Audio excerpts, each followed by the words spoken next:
At 02:14 hours on June 28, 2026, air raid sirens tore through the darkness over Ali Al Salem Air Base in Kuwait, a critical staging ground for U.S. Air Force operations across the Persian Gulf. Iran had just fired ballistic missiles and drones toward the base, along with a simultaneous strike on the U.S. Fifth Fleet headquarters in Bahrain, in direct retaliation for American attacks against 5 Iranian coastal sites just hours earlier. CNN. This was not a skirmish. This was not an isolated drone strike on a tanker. This was Iran launching coordinated ballistic missiles at 2 separate U.S. military installations on the same night. The most direct attack against American forces since the war's opening hours back in February. The sequence that triggered this escalation began 2 days earlier. The U.S. military had struck Iranian military surveillance infrastructure, communication systems, air defense sites, drone storage facilities, and mine layer capabilities, acting on direct orders from the commander-in-chief in retaliation for an Iranian attack against a commercial vessel transiting the Strait of Hormuz. CNN. 5 separate Iranian coastal sites hit simultaneously. Radar arrays blinded, drone hangars reduced to rubble, mine-laying capability, the exact threat that had choked global oil trade for 5 months, specifically targeted and degraded. Iran's answer arrived within 48 hours, and it was not subtle. Ballistic missiles screaming toward Kuwait, drones converging on Bahrain, the literal nerve center of American naval power in the Persian Gulf.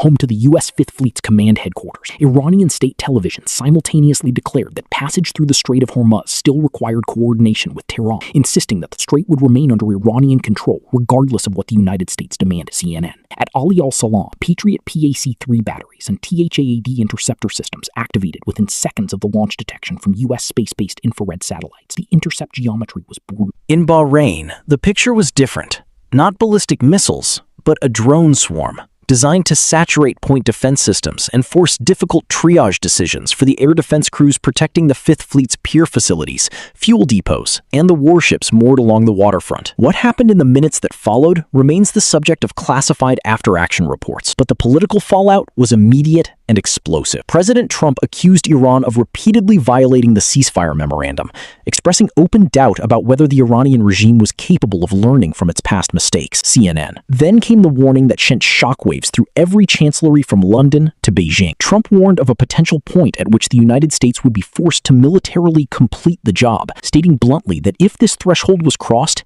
the Iranian regime could cease to exist. CNN. Not degrade, not contain, not punish. Cease to exist. This is the language of regime termination, a fundamental shift from the limited retaliatory strikes that had characterized the conflict's uneasy ceasefire phase since April. For 5 months, the war had oscillated between active combat and brittle truce. Trump's June 28th statement signaled that the patience underpinning that oscillation was running out. Maritime traffic through the Strait of Hormuz slowed sharply in the days following these attacks, a direct consequence of the weekend's tit-for-tat strikes, which further strained the already fragile ceasefire and cast doubt on any near-term resumption of meaningful negotiations. The economic consequences rippled outward immediately. Oil prices, which had been falling sharply the previous week and approaching pre-war levels, rose again as renewed tensions gripped the strait. Inside Iran, the strategic calculus driving Tehran's defiance is rooted in something deeper than military pride. In a central bank report issued on June 29th, Iran's Consumer Price Index for goods and services recorded a monthly increase of over 7%,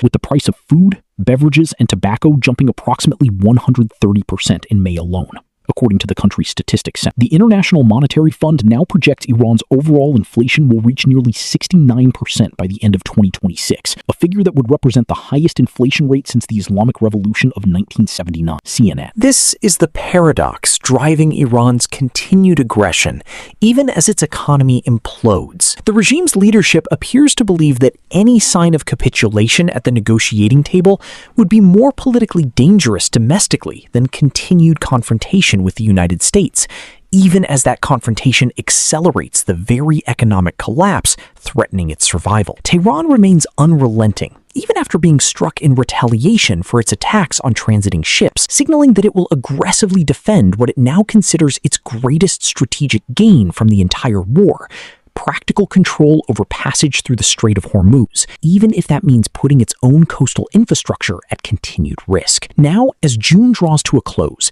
the diplomatic picture has become almost surreally contradictory. Iranian Foreign Ministry spokesman Ismail Baqai stated on June 30th that Tehran would not be prepared to meet for negotiations on ending the war, now approaching its 5th month, until certain criteria are met, specifically demanding that Washington force Israel to halt its ongoing attacks in Lebanon. Bakai said Iran would need to evaluate the current process over the coming days before deciding how and when to begin negotiations toward a final agreement. Yet at the very same moment, the White House is signaling the opposite. President Trump posted on Truth Social that U.S. representatives would meet their Iranian counterparts in Doha, Qatar, and Qatar's foreign ministry confirmed that U.S. envoys Steve Witkoff and Jared Kushner were traveling to the region for high-level meetings. A senior U.S. official told reporters that technical talks regarding the Memorandum of Understanding remained on track as planned, despite the recent exchange of fire between the two nations. Two governments, two completely contradictory public statements. One side insisting no meeting is scheduled, the other insisting it is happening tomorrow. This is what a ceasefire on the edge of collapse actually looks like. Not a clean break into renewed war,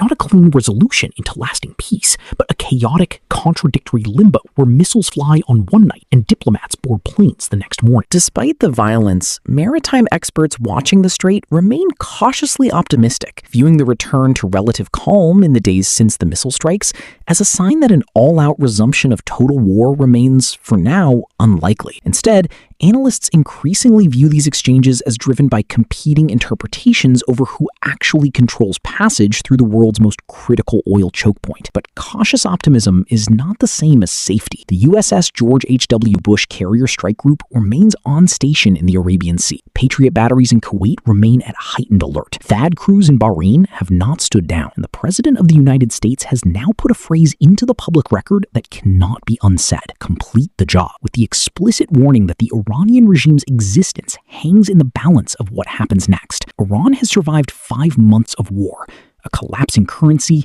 69% projected inflation, and the most intense American military pressure campaign since the 2003 invasion of Iraq. And still, on the night of June 28, Iran chose to fire ballistic missiles at 2 American military installations rather than fold. The question is no longer whether Iran is willing to escalate. The question is how many more times Washington will absorb that escalation before complete the job stops being a warning and becomes an order. Stay sharp. Stay informed. The ceasefire is still standing, but it is standing on missiles, not paper. Do you think the U.S. will follow through on completing the job, or is this just diplomatic pressure ahead of the Doha talks? Comment below. Subscribe to GeoVector for daily military and geopolitical analysis.